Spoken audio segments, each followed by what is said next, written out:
बिस्मिल्लाहिर्रहमानिर्रहीम। Welcome to pacific college Multan campus. आज का लेक्चर हमारा चैप्टर 17 लेक्चर नंबर 8 और टॉपिक है human nervous system. Very important question. ये लॉन्ग क्वेश्चन है, पेपर के लिहाज से वेरी वेरी इंपॉर्टेंट है। और इसके अंदर जो शॉर्ट क्वेश्चंस हैं वो इसके पार्ट आ सकते हैं। तो ये कई दफ़ा रिपीट हो चुका है ये लॉन्ग क्वेश्चन, और ये शॉर्ट क्वेश्चन जो है इसके अंदर से वो भी, और एमसीक्यूज भी इसके अंदर से हैं। और हमें से अक्सर बच्चे इस टॉपिक के बारे में अच्छी तरह से जानते हैं कि हाउ नाउ है इस टॉपिक के हवाले से। तो बिस्मिल्लाह कर लेते हैं कि ह्यूमन नर्वस सिस्टम जो है इसके अंदर CNS सेंट्रल नर्वस सिस्टम पहले हम पढ़ते हैं, और आज का लेक्चर हमारा सेंट्रल नर्वस सिस्टम पे होगा, which contain brain and spinal cord. और इसके जो सेंट्रल नर्वस सिस्टम है इसके अंदर क्रेनियम, ये वो चीज़ होती है जो कि which is a part of the skull which protects the brain and neural arches. और न्यूरल आर्चेज हैं, वर्टेब्रल कॉलम है, तो ये उनको ये क्या करते हैं, क्रेनियम जो होती है ये एक्चुअली स्कल का पार्ट होता है और ब्रेन को ये प्रोटेक्ट करता है। ओके ओके जी। जबकि मेनिंजेस होते हैं एक्चुअली ये ब्रेन एंड स्पाइनल कार्ड होते हैं, इनके अंदर 3 लेयर्स पाई जाती हैं, और उन 3 लेयर्स को हम कहते हैं मेनिंजेस कहते हैं। एक और चीज जो CNS के अंदर पाई जाती है, these are the protective layers actually. तो एक और चीज होती है, ये एक फ्लूइड है, इसका नाम सेरिब्रोस्पाइनल फ्लूइड होता है, ये पाया जाता है ब्रेन के अंदर। और इसका जो फंक्शन होता है कि it acts as a cushion against the bumps and jolts. तो ये कोई झटका वगैरह लगने से दिमाग के ऊपर, तो उससे जो है ना इसको प्रोटेक्ट करता है जो neurons of the brain and spinal cord को। डायग्राम में आप देख लें कि ये बाहर स्किन है, उसके बाद प्रायोस्टियम है, periosteum is the outer layer of bone, cranium, और उसके बाद ये 3 जो लेयर्स है ना, ये dura mater, arachnoid matter and पिया मैटर, इसको हम कहते हैं मेनिंजेस कहते हैं। तो कोई पूछे आपसे मेनिंजेस कितनी लेयर्स पर मुश्तमिल है, 3 लेयर्स पर मुश्तमिल है, उनके नाम ड्यूरा मैटर है, अरेक्नॉइड मैटर और पिया मैटर। एटीएस के लिहाज से तो ये आपने याद रखना है, लेकिन हमारे पंजाब टेक्स्ट बुक बोर्ड के अंदर ये नाम शामिल नहीं है। स्पाइनल कार्ड जो होता है उसको भी हम डिटेल से पढ़ेंगे, और वो सेंट्रल कैनाल होती है, एंड इनका जो फंक्शन जो होता है, ठीक है जी, ये एक्चुअली पाया जाता है between meninges and cerebrospinal fluid. और ये आपने ज़हन में रखना है कि जो स्पाइनल कार्ड होता है ये रिफ्लेक्स एक्शन के लिए ज़्यादा इम्पोर्टेंट है। ब्रेन के पार्ट्स 3 होते हैं, fore brain, mid brain and hind brain. और फोर ब्रेन के ऊपर एक लॉन्ग क्वेश्चन अक्सर आता है। फोर ब्रेन के अंदर 3 फंक्शनल पार्ट्स होती हैं, थैलेमस, लिम्बिक सिस्टम और सेरिब्रम। थैलेमस, ये सेपरेट शॉर्ट क्वेश्चन आ सकता है। और थैलेमस जो है, क्योंकि याद रख लीजिएगा 3 चीजें हैं, थैलेमस है, लिम्बिक सिस्टम है और सेरिब्रम होता है। इसका मतलब है कि ये इंफॉर्मेशन जो सेंसरी इंफॉर्मेशन उसे कलेक्ट करता है, उसे लिम्बिक सिस्टम के पास भेजता है और सेरिब्रम के पास भेजता है। ठीक है जी। तो इसका जो फंक्शन होता है, दोनों होते हैं जो ऑडिटरी एंड विजुअल, ठीक है, ये दोनों पाथवे से जो इंफॉर्मेशन होती है ये कलेक्ट करता है। ओके जी। लिम्बिक सिस्टम, लिम्बिक सिस्टम जो है ये खुद जो है मजीद अगले 3 पार्ट्स पर मुश्तमिल है। मतलब ये आपने ज़हन में रखना है कि लिम्बिक सिस्टम, अभी हमने थोड़ी देर पहले पढ़ा कि थैलेमस, उसके बाद लिम्बिक सिस्टम, उसके बाद सेरिब्रम। तो लिम्बिक सिस्टम एक्चुअली थैलेमस और सेरिब्रम के दरमियान होता है। और लिम्बिक सिस्टम के जो फंक्शंस यहाँ दिए हुए हैं, यही फंक्शंस आगे उनके तीनों टाइप्स के अंदर दिए हुए हैं। और ये जो फंक्शंस हैं, नंबर 1 के ये most basic and primitive emotion, जो जज्बात होते हैं, उसको ये उभारता है, प्रोड्यूस करता है, ख्वाहिशात को ये प्रोड्यूस करता है, बिहेवियर को। इसके अलावा फियर, रेज जो गुस्सा होता है, डर है, सुकून है, ट्रैंक्विलिटी, हंगर है, थर्स्ट है, प्लेयर है जो खुशी होती है उसको भी, प्यास को भी, भूख को भी, और सेक्सुअल रेस्पॉन्स को भी ये क्या करता है, प्रोड्यूस करता है। तो लिम्बिक सिस्टम का ये फंक्शन है। आगे हम पढ़ेंगे जो इनकी टाइप्स है, एक्चुअली उन्हीं के टाइप्स के ही फंक्शंस है। पोर्शन लिम्बिक सिस्टम होता है, इनका फंक्शन होता है मेमोरीज के अंदर भी होता है कि लॉन्ग टर्म मेमोरी के अंदर ये क्या करते हैं, इस्तेमाल होते हैं, इनकी इंपॉर्टेंस है। पार्ट्स ऑफ लिम्बिक सिस्टम जैसे आपको मैंने बताया, ये एक्चुअली 3 पार्ट्स है, हाइपोथैलेमस, एमिग्डाला और हिप्पोकैम्पस, और कुछ थोड़ा बहुत हिस्सा जो है इसका सेरिब्रम का है। तो हाइपोथैलेमस यहाँ डायग्राम में देख सकते हैं, ये स्टार्ट किया एमिग्डाला है, एमिग्डाला के बाद ये जा रहा है वाला, ये नेक्स्ट पार्ट यहाँ पे थैलेमस शो हो रहा है, यहाँ पे ये हाइपोथैलेमस है, तो ये थैलेमस ऊपर होगा इसके, और इसके नीचे जो होगा यहाँ पे ये हिप्पोकैम्पस होगा, यहाँ पे ये वाला, ठीक है जी, which is for the long term memory.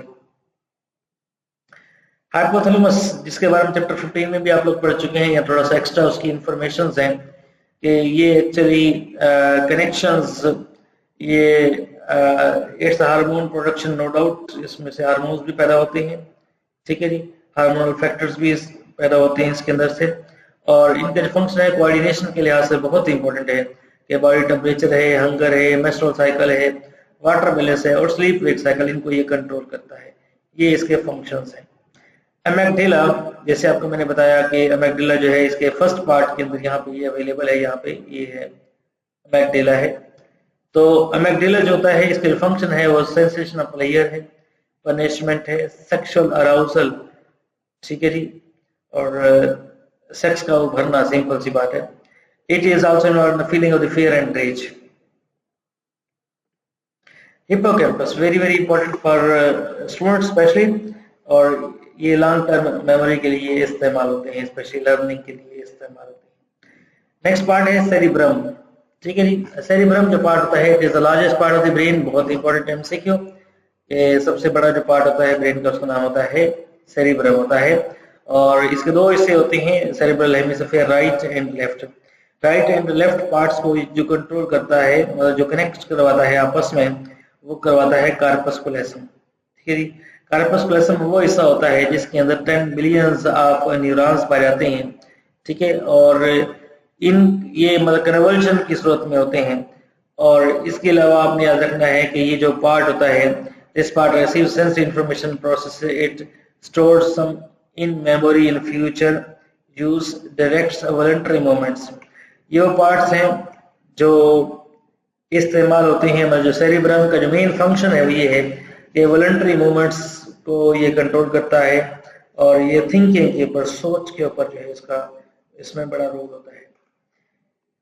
तो यहाँ डायग्राम, ये टेक्स्ट बुक के ऊपर वाली डायग्राम है, और इसमें भी आपको ये क्लियर हो जाएगा कि यहाँ पे ये left side of the hemisphere है, और ये right side of the hemisphere है, ये वाला, ठीक है, ये राइट साइड है और ये लेफ्ट साइड है।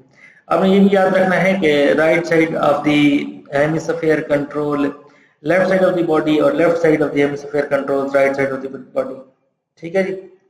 अगर पेपर में अगर सवाल आ जाए तो आपने ये वाली डायग्राम बनानी है, ये वाली बहुत इजी डायग्राम है, ठीक है जी, तो ये आप बना लीजिएगा।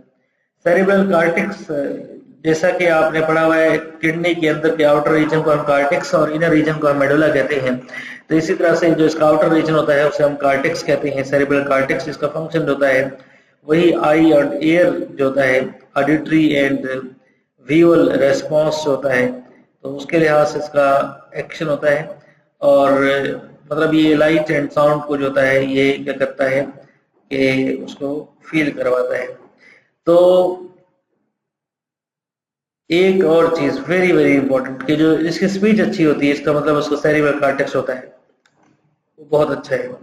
इसके अलावा sensation of touch very important, जो from all parts of the body, और इसको भी ये फील करवाता है टच को। और इसके अलावा जो वॉलंटरी मसल्स होते हैं, वॉलंटरी मसल्स होते हैं जो हमारे कंट्रोल में होते हैं, उनको ये क्या करता है, मैसेज पहुंचाता है। इसके अलावा ये इंटेलिजेंस के अंदर जिसकी ज़्यादा ज़हीन लोग होते हैं उनके अंदर रीजनिंग, जो वकील होते हैं जो वजूहात बयान करते हैं या जजमेंट फैसला करना होता है, तो जो अच्छे जज बनते हैं, जो ज़हीन होते हैं, जो अच्छे दलाइल देते हैं, तो जो अच्छी स्पीच करते हैं, तो उनका ये वाला पार्ट सेरिब्रम जो होता है ये ज़्यादा एक्टिव होता है। जैसे आपको बता चुका हूँ, लेफ्ट साइड राइट साइड को कंट्रोल करेगा और राइट साइड लेफ्ट साइड को कंट्रोल करेगा। मिड ब्रेन जो होता है वेरी वेरी इंपॉर्टेंट कि ये ऑडिटरी रिले है, और ये याद रख दीजिएगा, and centre that control the reflex movements of the eye. Eye की जो रिफ्लेक्स मूवमेंट्स होती हैं, जैसे मतलब आई के सामने कोई चीज़ आ जाए तो आईज बंद होती हैं, तो वो जो फैसला करना है कि आई को बंद करना है, वो जो इनवॉलंटरी मूवमेंट्स होती हैं वो मिड ब्रेन करता है। तो मिड ब्रेन का एक फंक्शन जो है वो है, इसके अंदर रेटिकुलर फॉर्मेशन होती है, और ये फैसला करता है कि मैंने, ये स्क्रीनिंग करता है इनपुट इंफॉर्मेशन की। इसने फैसला करना होता है कि जो मेरे पास इंफॉर्मेशन आई है उसको मैंने किस तरह से इसको क्या करना है, रिप्लाई करना है। तो इसकी मैं आपको एक एग्जांपल देता हूँ यहाँ पे कि अगर किसी कमरे के अंदर एक बच्चा जो है वो रो रहा है और दूसरे कमरे के अंदर दोनों मियाँ बीवी बैठे हुए हैं, दोनों के पास उसकी रोने की आवाज़ जा रही है, तो फिर जो फैसला करना होता है वो ब्रेन फैसला करता है। मर्द का जो ब्रेन होता है उसका मिड ब्रेन वो फैसला करता है इस इनपुट इंफॉर्मेशन के लिए कि वो उसको रिस्पॉन्स नहीं देता, जबकि माँ जो होती है वो सुनती है, आवाज़ उठती है, जाती है, बच्चे को उठाती है। तो ये जो फैसला करना कि जो इनपुट इंफॉर्मेशन को स्क्रीन करना, ये जो फंक्शन होता है that is the function of the mid brain. Okay, जैसे कि यहाँ डायग्राम में भी आपको शो हो रहा है। इसके अलावा हाइंड ब्रेन है, इसके 3 पार्ट्स हैं, तीनों जो हैं पेपर के लिहाज से एमसीक्यूज भी हैं और शॉर्ट क्वेश्चंस भी हैं, मेडुला, पोन्स एंड सेरिबेलम। अच्छा, ये याद रखिएगा, सेरिबेलम है वहाँ बरम है, सेरिब्रम लार्जेस्ट पार्ट है, cerebellum is the part of the hind brain. अब हर एक के फंक्शंस को हम देखेंगे। यहाँ जो डायग्राम आपके सामने ये वाली है, ये पोन्स इसके हैं, ये पोन्स हैं, ठीक है जी, समझ आ गया जी।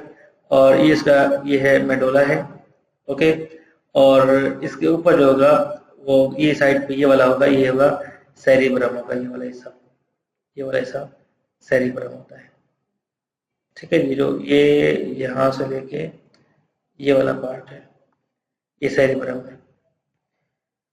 सो मेडुला जो है इसका फंक्शन जो है वो इनवॉलंटरी मूवमेंट्स हैं, ब्रीदिंग है, हार्ट रेट है, ब्लड प्रेशर है, स्वेलिंग है, तो ये ऑटोमेटिक फंक्शन जो होते हैं ये कंट्रोल करता है।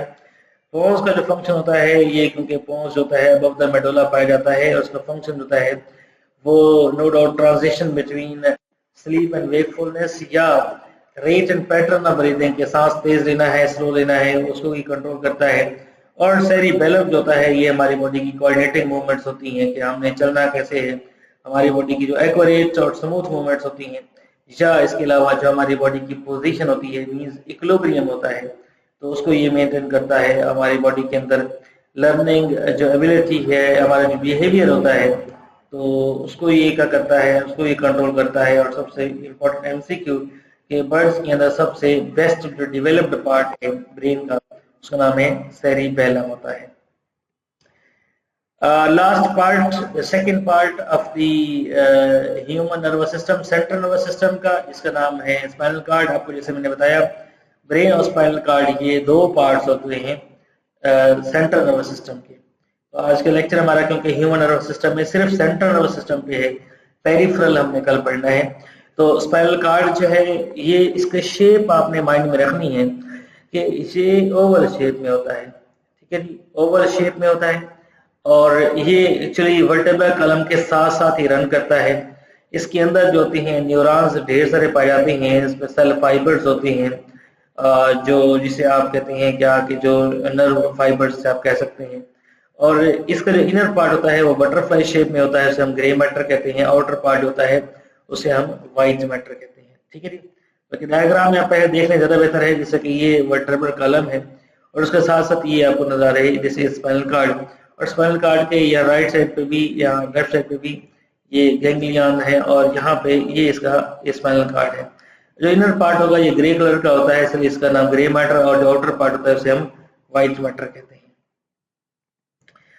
ग्रे मैटर जो होते हैं उसमें जो न्यूरॉन्स एमसीक्यू आ सकता है, उसमें नॉन माइग्रेटेड फाइबर्स होते हैं, मतलब उसके माइलिन शीट नहीं होती, जबकि व्हाइट मैटर में माइग्रेटेड फाइबर्स पाए जाते हैं। स्पाइनल कार्ड का फंक्शन जैसे आपको मैंने बताया थोड़ी देर पहले कि ये रिफ्लेक्स एक्शन जो हमारी बॉडी का होता है उसको ये कंट्रोल करता है, और ये इंपल्स होती है different parts of the body और ब्रेन तक पहुंचाता है। और इसके अलावा यहाँ डायग्राम में आप देख लें कि इसके अंदर जो है ये जैसे जैसे ये स्पाइनल कार्ड ट्रेवल कर रहा है, जो वर्टेब्रल कॉलम ट्रेवल कर रहा है, वैसे स्पाइनल कार्ड ट्रेवल कर रहे हैं स्पाइनल के अंदर से, ये नजर आ रही है, these are the spinal nerves, हम पढ़ेंगे ये these are all are the spinal nerves. Okay जी, तो ये आपने याद रखनी है यहाँ पे, तो ये स्पाइनल नर्व्स है, ठीक है जी। यहाँ से निकल रही हैं ये सारी, ये जो निकल रही हैं ये स्पाइनल नर्व्स हैं, स्पाइनल नर्व्स है, ये सारी इधर और इधर ये स्पाइनल नर्व्स निकल रही, मतलब स्पाइनल कार्ड से जो निकल रही है, ठीक है जी। यहाँ भी आप डायग्राम में दे सकते हैं, वेरी क्लियर डायग्राम है यहाँ पे। ये दरमियान वाला हिस्सा, झील की हिस्सा, ये कहलाता है जो बटरफ्लाई शेप में होता है, इसे हम ग्रे मैटर कहते हैं। जो आउटर रीजन होता है उसे हम व्हाइट मैटर कहते हैं। और ये जो आपको नजर आ रहे हैं ये वाले, ये सारे क्या है, दीज आर एक्चुअली ये गैंग्लियन है यहाँ पे, जो इसके अंदर एंटर हो रहे हैं। तो इसके अंदर जो होता है सेंसरी जो न्यूरॉन्स होते हैं वो एंटर होते हैं, मोटर न्यूरॉन यहाँ से वापस जाते हैं।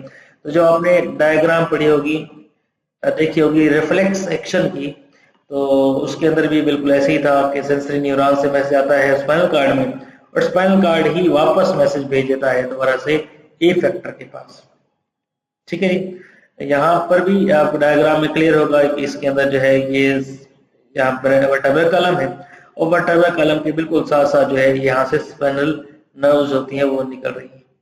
ओके ओके जी, इसको और मजीद क्लियर, इस डायग्राम में आपको मजीद क्लियर हो जाएगा। तो ये है वर्टेब्रल डिस्क है, ये वर्टेब्रा है, ठीक है जी। और इसके अंदर दरमियान में आपको नजर आ रहा है, this is actually spinal cord. तो मेरे ख्याल में इस इमेज से आपको ये मजीद क्लियर हो गया होगा कि स्पाइनल कार्ड की लोकेशन क्या होती है। ओके जी, तो आज के लेक्चर में हमने पढ़ा सेंट्रल नर्वस सिस्टम, जिसमें ब्रेन खुद से एक लॉन्ग क्वेश्चन है, इसके पार्ट्स होते हैं वो शॉर्ट क्वेश्चन में आ सकते हैं, और स्पाइनल कार्ड के पार्ट्स एमसीक्यू में भी आ सकते हैं, grey matter, white matter, myelinated, non myelinated, तो ये सवाल आ सकते हैं। और इस टॉपिक के इम्पोर्टेंस ये है कि ये पेपर में कई दफ़ा आ चुका है। ओके जी, थैंक यू सो मच।